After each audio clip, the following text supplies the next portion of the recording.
హిరణ్యాక్షుడు మహాక్రూరుడు, హిరణ్యకశిపుని యొక్క సోదరుడు.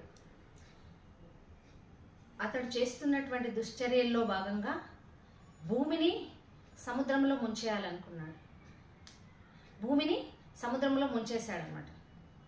తిరిగి ఆదివరాహస్వామి ఆ భూమిని రక్షించాడు.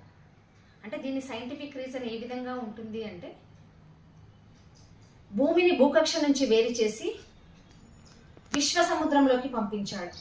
దీన్ని కాస్మిక్ ఓషియన్ అంటారు.